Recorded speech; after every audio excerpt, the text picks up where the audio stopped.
Ilyes. Bonjour Annie. Dis-moi un petit peu plus sur toi. Qui es-tu? Quel est ton parcours? Je m'appelle Ilyes, j'ai 23 ans. J'ai pas vraiment du coup un grand parcours, parce que ça va que je suis assez jeune. On me connaît souvent parce que j'ai fait un TEDx.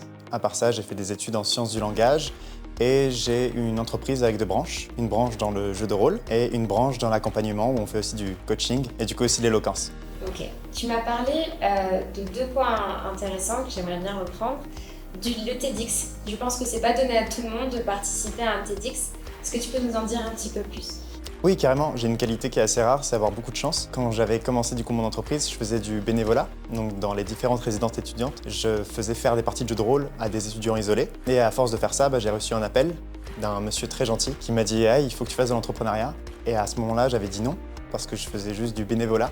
Et c'était pas le même mot. Et après, du coup, plus tard, il me rappelle et il me dit non, tu devrais vraiment faire de l'entrepreneuriat et lancer une entreprise sur ce que tu fais parce que c'est utile. Du coup, à partir de ce moment-là, j'ai une petite quête à être utile ou essayer de l'être en étant aligné avec mes valeurs et tout ce que je voulais faire, être accompagné des bonnes personnes. Et des années plus tard, en fait, on m'appelle encore une fois. Tout se passe à travers le téléphone et on me dit Ilyes, ce serait une super idée que tu puisses parler un petit peu de toi et je pense que tu pourras en inspirer plus d'un en parlant un peu de toi dans un TEDx. J'ai pas hésité, j'ai dit oui, évidemment. J'avais d'ailleurs répondu quand j'étais dans un boulot d'été à l'office du tourisme. C'est là où j'ai reçu un mail pour faire un TEDx. Donc ça a été un petit peu le déclic. C'est comme ça que j'en ai fait un pour parler de ce qui m'a servi pour pouvoir bien m'entourer et être un peu épanoui.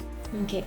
Donc inspirer les gens fait partie de tes valeurs et c'est la raison pour laquelle on t'a appelé aujourd'hui, puisqu'aujourd'hui tu en as inspiré plus d'un lors du coaching pour le concours d'éloquence. Est-ce que tu peux nous faire un petit peu part de cette expérience, parce que c'est une première pour Ina, ce concours? Ouais.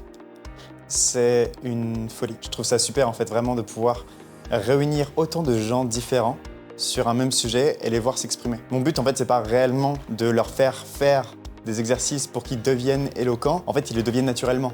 À force de parler pourquoi est-ce que ça leur touche, pourquoi est-ce que c'est important pour eux, ça devient complètement naturel. Et juste être le pont entre ce qu'ils pensent et ce qu'ils ont au fond d'eux et ce qu'ils arrivent à traduire sur le papier et en fait après devant des centaines de personnes, c'est beau à faire.